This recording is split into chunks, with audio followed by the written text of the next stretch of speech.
আসসালামু আলাইকুম ওয়া রাহমাতুল্লাহি ওয়া বারাকাতুহু নাহমাদুহু ওয়া নুসাল্লি আলা রাসূলিল কারীম আম্মা বাদ আউযু বিল্লাহি মিনাশ শাইতানির রাজিম বিসমিল্লাহির রহমানির রহিম ইন্নাল হামদুলিল্লাহ। ডিয়ার ফ্রেন্ডস, আশা করি প্রত্যেকেই ভালো আছেন। আলহামদুলিল্লাহ, আমিও ভালো আছি।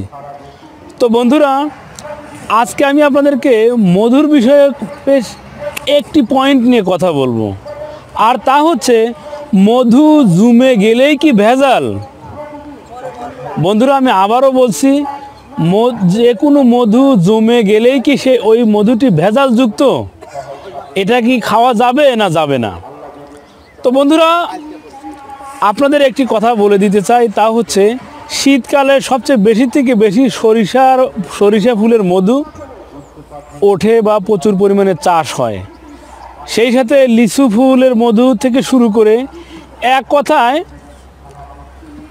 যে মধু যত নিচু অবস্থান থেকে উৎপাদন হয়, ওই মধুতে প্রচুর পরিমাণে গ্লুকোজ, ল্যাকটোজ এগুলো থেকে থাকে।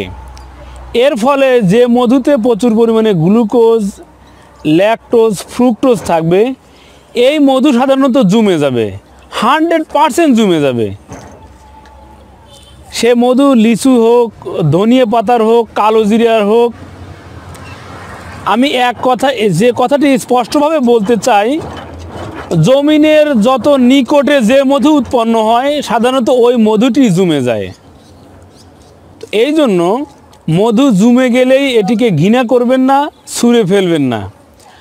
আপনার, আমার সন্তানের এবং নিজেদের শারীরিক সুস্থতা, পরিবার পরিজনের সুস্থতার জন্য বিশেষ করে গ্লুকোজ, ল্যাকটোজ এবং ফ্রুক্টোজ সমৃদ্ধ মধু সেবন করা খুবই জরুরি।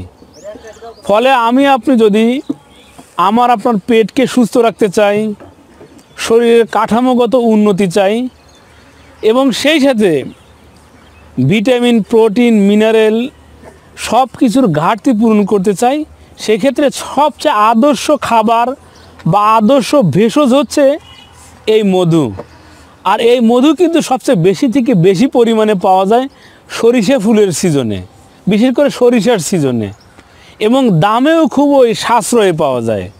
খুব সস্তাতে আপনার পরিবার পরিজনের ভিটামিন, প্রোটিন, মিনারেল বা খনিজের ঘাটতি পূরণের জন্য আপনি কিন্তু নিঃসন্দেহে, নিঃসংকোচে এই সরিষা ফুলের মধু সংগ্রহ করতে পারেন।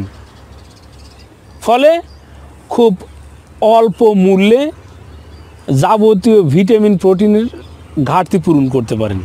তো বন্ধুরা, আমি আপনাদেরকে হাকিম হিসেবে উৎসাহিত করছি, যেহেতু এখন সরিষা ফুলের সিজন এবং প্রচুর পরিমাণে মধু উৎপন্ন হচ্ছে, সেক্ষেত্রে আপনি সাশ্রয়ী মূল্যে পর্যাপ্ত পরিমাণে মধুর কালেকশন রাখতে পারেন।